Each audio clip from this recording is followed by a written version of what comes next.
Ma'am आपका नाम बताइए। अस्सलाम वालेकुम। मेरा नाम ज़ुवेरिया अशरफ मोतीवाला है और मैं महिला सुरक्षा समिति जिनसी पुलिस स्टेशन है ना, उसमें मैं सदस्य हूँ। उसको 15 साल से हूँ मैं वहाँ पर। तो जी।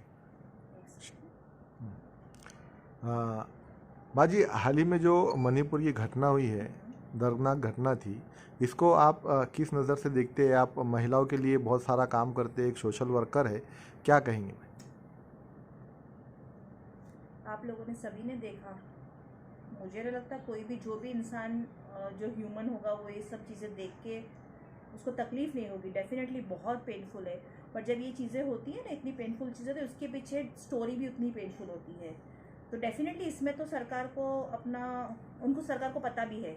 2012 में एक कमेटी बनाई गई थी जिसमें ये जो इनकी जो झगड़ा चल रहा है दो समाज के बीच में चल रहा है। ये आदिवासी ट्राइब है दोनों भी, एक मिताई समाज है और एक कुकी समाज है, एक नागा समाज है। इसे तीनों के डिस्प्यूट चले 2012 से, जब से इन्वेस्टिगेशन हुई थी। और हाई कोर्ट में, सुप्रीम कोर्ट में उनका ये भी डाला हुआ था कि ये झगड़ा चल रहा है वो शेड्यूल ट्राइब को लेकर के चल रहा है।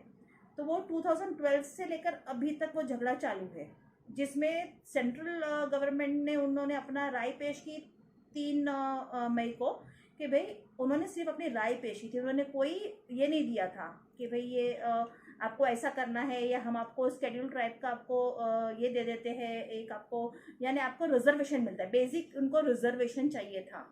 ये सब झगड़ा रिजर्वेशन का है।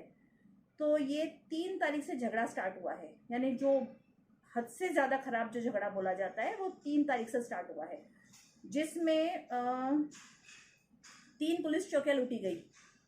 और इतना आसान नहीं पुलिस चौकियों को लूटना।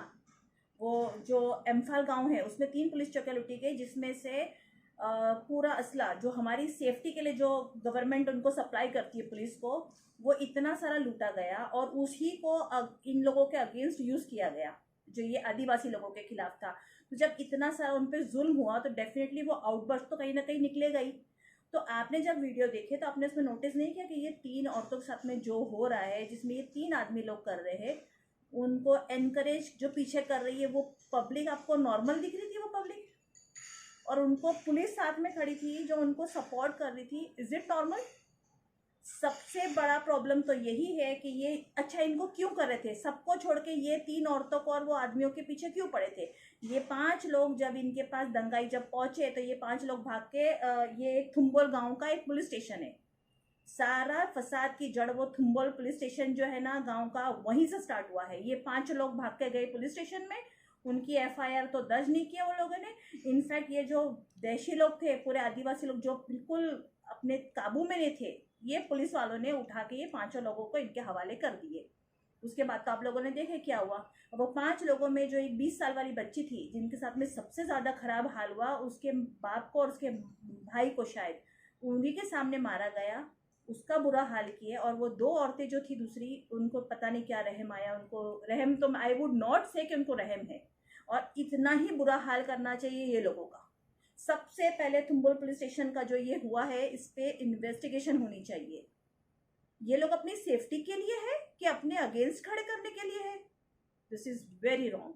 और इसमें तो आप लोगों को सबने मिलके, जितने भी आप लोग मीडिया वाले हैं, इन लोगों ने अपने मिलकर कैसे आवाज पहुंचाना है सेंट्रल गवर्नमेंट तरफ, आप पहुंचाइए इसके लिए। क्योंकि ये सारा जो खेल है, और ये जो थुम्बल पुलिस स्टेशन है ये भी मिताई वालों के ही एरिया में आता है, उन्हीं का। और उनकी 60% के आसपास उनकी जो है विधानसभा में जिसमें उनकी पोजीशन है। आपका बोलने का मतलब ये है कि जितने गुनहगार वहाँ पे जो लोग खड़े थे, जो तमाशा देख रहे थे, वो है, उतनी हम्म। गुनहगार पुलिस भी है। अरे भाई वही तो, उन्होंने तो हवाले करे उनको। हम्म। जब आप उनकी वो बच्ची 20 साल वाली जो बच्ची, 2 तो मर गए, 5 लोगों में से 2 तो रहे ही नहीं।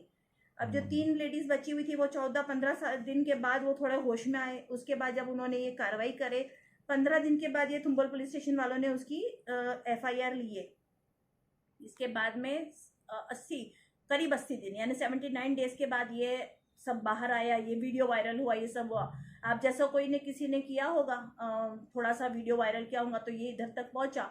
बट कुछ ऐसा गवर्नमेंट ने करना चाहिए वहां पर कि इस तरीके का काम ना हो भाई। ये बहुत बहुत गंदा, इतना गंदा इम्प्रेशन पड़ता है हम लोगों का, लाइक इट्स हॉरिबल। ये जो पूरा घटना हुई है, हाँ। ये कौन सी क्या वजह थी इतनी बड़ी घटना होने की कुछ? ये मेजर जो कॉज है ना उनका, हम्म। वही जर जमीन और जोरू, ये जो बोलते हैं ना, मुसीबत की जड़ जो वही है।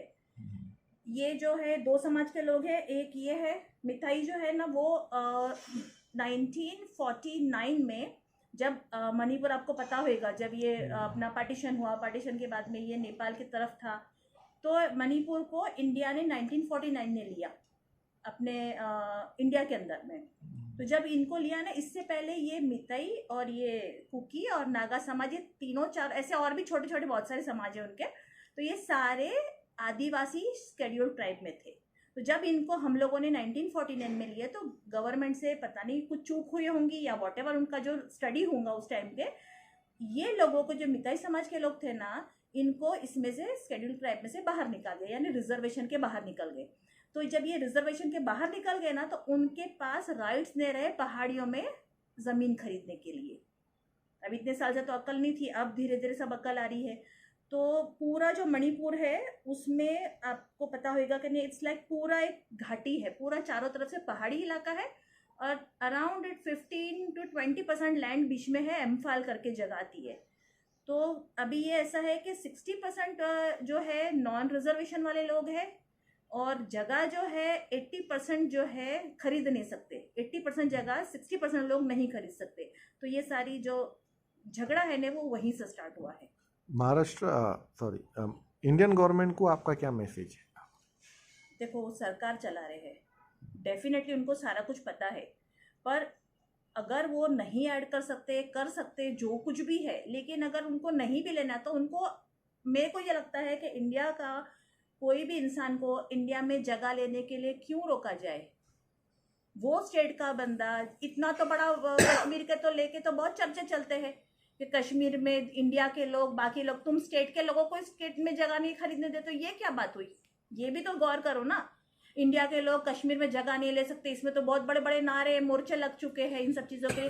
तो स्टेट का बंदा स्टेट में जमीन क्यों नहीं ले सकता? जस्ट बिकॉज वो शेड्यूल्ड ट्राइब का हो तो ही पहाड़ी में ले सकता है? ये हो सकता है उनका कुछ होगा, because I am not a political person to know about it, पर इसमें डेफिनेटली कुछ करना चाहिए। आपका टू मच, यानी यही चीजें अगर आज, अगर अपने सऊदी में तुम ले लो, अगर ऐसा गुनाह हो तो चौराहे पे खड़े रख के मार डालते हैं। यही चीज अमेरिका में थोड़े दिन पहले हुआ था, पुलिस को घुटनों के बल खड़े कर दिए थे लाकर।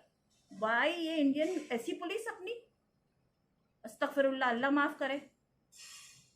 तो मेरा तो आप लोगों से यही है, इसको पहुंचाओ और इसकी जड़ तक जाने की कोशिश करो। उसको तो फांसी मिलनी चाहिए, लेकिन सबसे पहले ये पुलिस स्टेशन वाले जो है ना, इनके ऊपर कार्रवाई होनी चाहिए। तो देखिए आप क्या है।